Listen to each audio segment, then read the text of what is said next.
Good afternoon. My name is Derek Thomas, and I am the new director of the State of California Emergency Management Team. And today I'm definitely excited about the opportunity to serve in this capacity. I will cover just some brief description of my background as well as far as working in the fire service. I've been in a chief officer role for the last 15 years, and I have worked for two local government agencies as well. So things I would like to cover, I am definitely looking forward to the opportunity to collaborate with the members that's in this room, surrounded agencies. So on the historical background, as I covered my time in the fire service and just the disciplines of our emergency management team, is to educate our community moving forward and work on the incident command systems within the EOC, and I'll cover those things as well if we're thinking about finance, logistics, operation, and planning.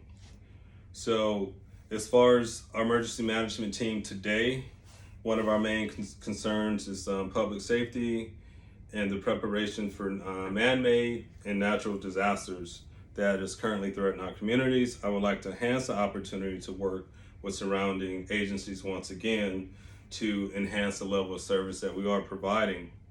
And just to cover our mission for the emergency management team is to provide the highest level of service to the communities that we are currently serving. The goals for the next 5 years, 4 to 5 years that has been established, which is considered our strategic management plan or just our planning operational guides. And some of the things that we're currently looking at is the development of the management team must be in alignment with the opportunities for training, forecasting, mentoring, and identifying our internal needs as well.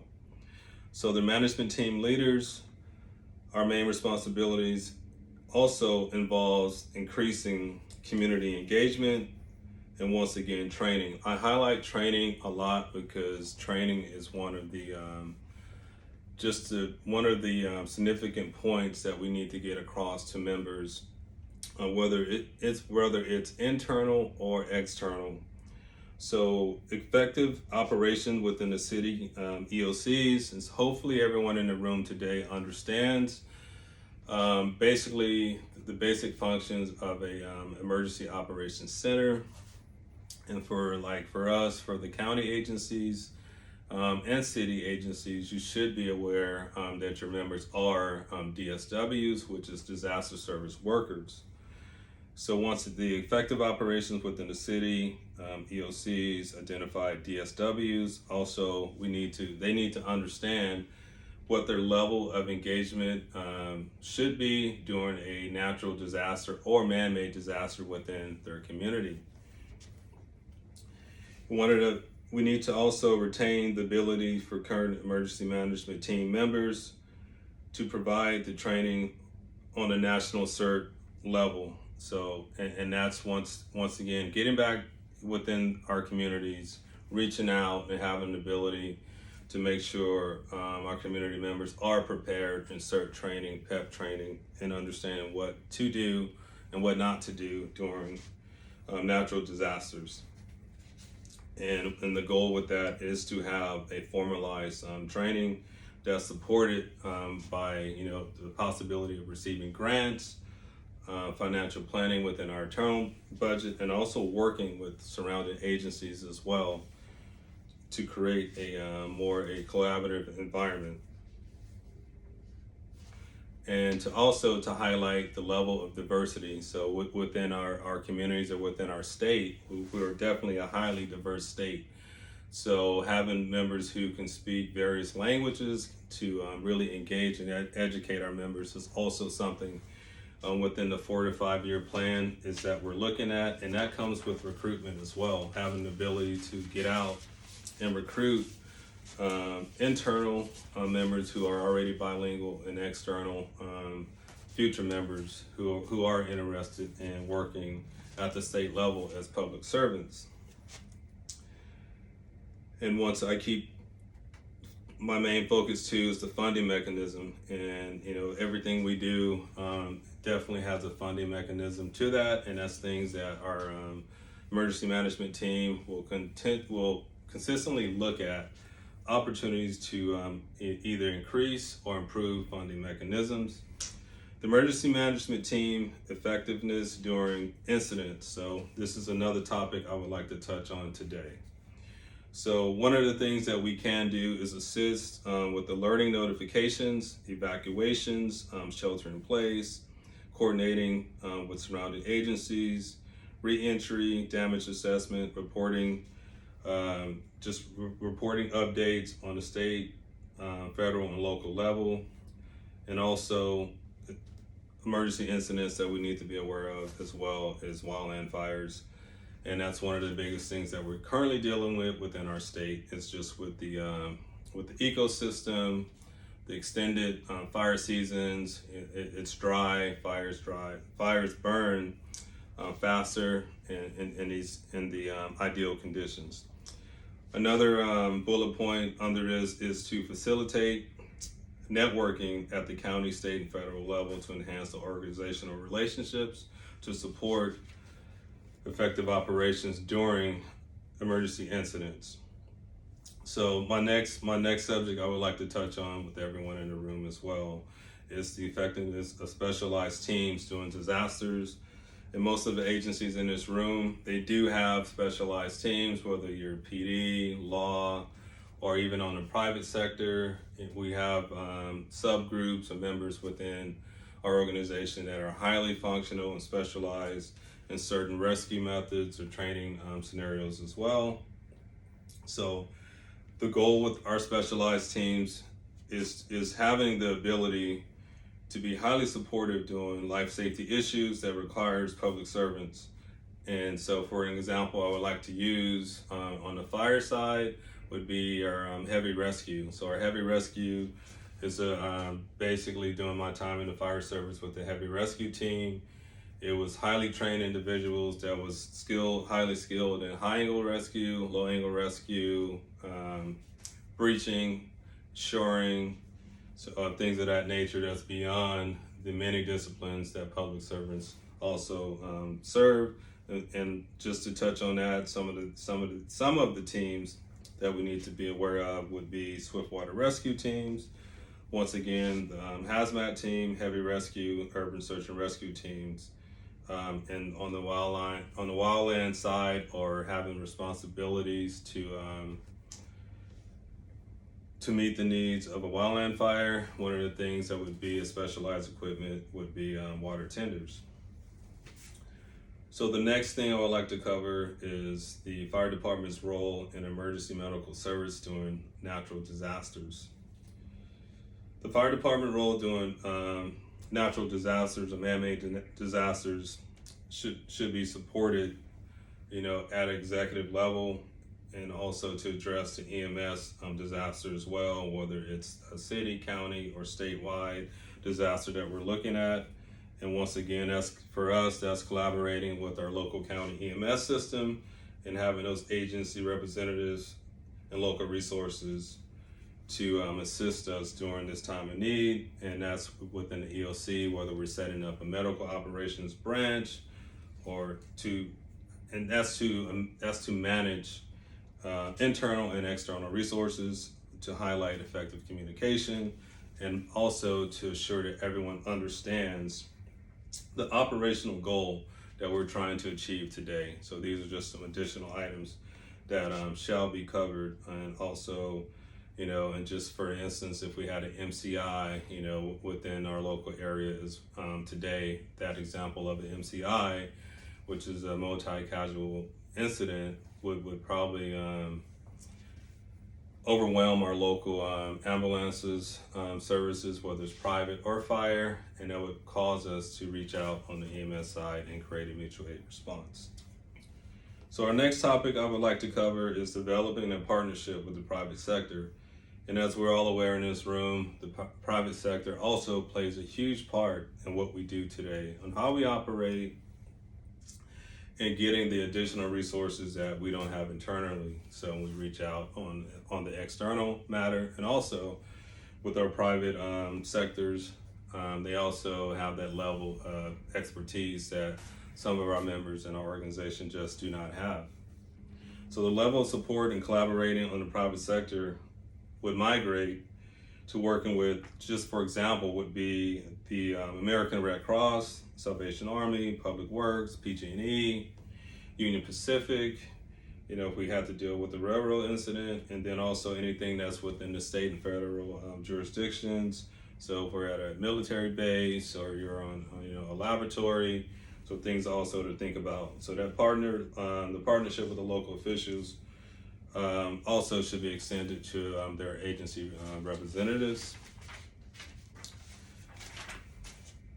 And once again, I bring these things up and I keep touching on the partnership because communication is always one of the biggest challenges that we continue to face. And one of the things with our, being the new appointee of the governor's emergency management team, that's one of the things I really want to focus on is effective communication. How do we communicate, during emergent and non-emergent incidents? So, and that's one of the things that you'll hear me throughout today as I'm here. I'm covering, our 4 to 5 year plan, operational objectives that I'll constantly talk about is the communication level. So working with state and federal agencies, the operational necessities to collaborate, supporting agencies at the state and federal must be in alignment with all local resources, and also that creates the opportunity for the level of engagement when local resources are overwhelmed. Just for example, so the Cal OES EOC, for example, let's say is activated, and also city agency reps, city managers, local mayors need to understand that a proclamation of disaster must be initiated to approve additional resources that's beyond your level of scope of your ability to provide aid. So things that we have in place would be a multi-agency coordination system, which is abbreviation for MAC. And at the organizational levels must be in alignment with the federal response level, local government level, operational level, once again, state and federal financial assistance. So that's when we talked about our finance, logistics, operation plans. So in that command staff, definitely finance is one of the things that we need to think about as well. Because unfortunately, during these disasters, there is a revenue component to this for the internal agency and also the agencies that's providing support. So the local agency having jurisdiction is ultimately responsible for the incident management discipline, but that does not take away the ability to initiate unified command. And on an incident on this magnitude or a large scale incident, unified command is definitely a must. So our next topic is plans, methods for coordinating wildland fires and mutual aid. So within the state, Cal OES, we have a mutual aid response system. We have 6 regions throughout the state of California. We are currently in Region 2. So and we have mutual aid response. So within this county, on the fire side, I'll cover some of the things that they have would be a mutual aid response level 1, a mutual aid response level 2. Then on the wildland side would be a mutual aid wildland response level 1, a mutual aid wildland response level 2. And basically this is a agreement at the local and state level for local government agencies to provide resources to assist with disasters events within surrounding communities. And this covers response types, locations, destinations, and things to think about. If you are the IC and this incident happens within your jurisdiction, its incident name, modes of operations. On the state level, implementing incident command teams. And all these things shall be in alignment with our Fire Scope Field Ops Guide 420-1, resource typing and minimum standards. Our next topic will cover current and emerging trends within the emergency response.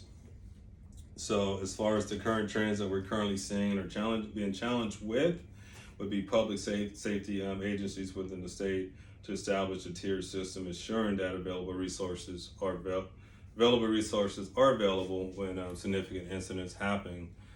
So, and with the tiered system, like when I was talking about the mutual aid response level 1, level 2, for example, the level 1 would be your closest adjacent resources. Your level 2 would be the next extended. So, for example, if we're in Alameda County and our closest resources for level 1 would be maybe units from Hayward, Fremont Fire would be in the level 1. Then if those resources are not available, they're on a significant incident of their own, we would go to level 2 and we'll extend out maybe to Oakland, Piedmont. And even on the state level, with us, with SCU, Morgan Hill, if our CAL FIRE resources are not available, we would extend out to the next Ranger unit or next CAL FIRE unit, which would be, that can be just, for example, the Santa Cruz area or San Benito area, a little further south of California. So the complexity, obviously implementing risk-based planning requires comprehensive understanding of the various hazards that we will face, right? The hazards, vulnerabilities, migrates to community engagement and also social media, which can be beneficial at times and also could be non-beneficial, and it can be information overload. But one of the main things that we always have to be cognitive of is getting that information out and to support our operational objectives.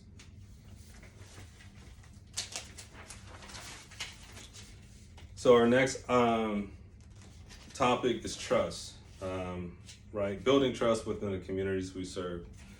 And for me personally, definitely been a new member of this team, and one of the things that for me personally that I like to focus on, and that's one of my top priorities, is trust and respect. So the ability to gain trust, maintain trust within our communities that we serve must be on a value-based system that is supported by our mission and values. We'll be known for keeping our word to serve and to protect the communities, within our jurisdictions and communities that's external or adjacent to our jurisdictions, with that dedication to put our communities first. So taking care of our responders, first responders, whether it's private or also government, local, the ability to take care of our first responders is a high priority as well, whether you're internal, external, adjacent jurisdiction. That should be the main priority of our command staff. The level of support should be supported by current agreements, MOUs, but also to support with revenue recovery, based on the outlinement of the mutual aid agreement, if there's a possibility for that, but also just to assure that the supporting agencies have the appropriate equipment, communication systems, and once again, the recovery opportunity. But most importantly, is to make sure that our members that's assisting during these crises is also receiving just a strong level of support for mental health. So today I covered quite a few bullet points, things that I'm looking at as a new director of the emergency management team, and as I migrate into the disciplines within the team and work with our internal members to learn some of the internal challenges that we have, but also to work with our team to see how can we improve our level of engagement, our level of service. So these are things that I'll currently work on as a new director. But I will leave you with this, also the things that you can do and go back to your communities and work with and work on. Think about your CERT teams, your community emergency response teams. How significant is your local CERT teams? What about your PEP team, your personal emergency preparedness team? What's the level of EOC training that your current members have? Do they understand, the their level of engagement? Do they really know that they are DSWs? What about your city manager? Does he or she understand, his or her roles in the EOC as well, working with law, PD, potentially private entities to mitigate any disasters within their communities? So these are some of the things I would like to focus on. And I would like for everyone in the room to kind of take this concept back, and you take this back to your community as well, whether it's on a local or larger platform. But also, once again, we talked about, your planning, operations, logistics, your finance, and these are just things that you want to think about. Proclamations, when to submit for one, what's in alignment for a proclamation, to receive, additional resources and financial support to really mitigate, a natural disaster and not put your city or county or state, in a huge deficit as well. So once again, my name is Derek Thomas. I am the new director for the emergency management team for the state, and I'm beyond excited to be here. And there's a lot of things that I will bring to the table. There's things that I will look at internally, once again, to look at levels of enhancement, improvement, engagement. So everyone, I have my contact information that's on the board with my cell, email. So I'm always available, willing to meet and collaborate. So once again, thank you for your time and have a great day.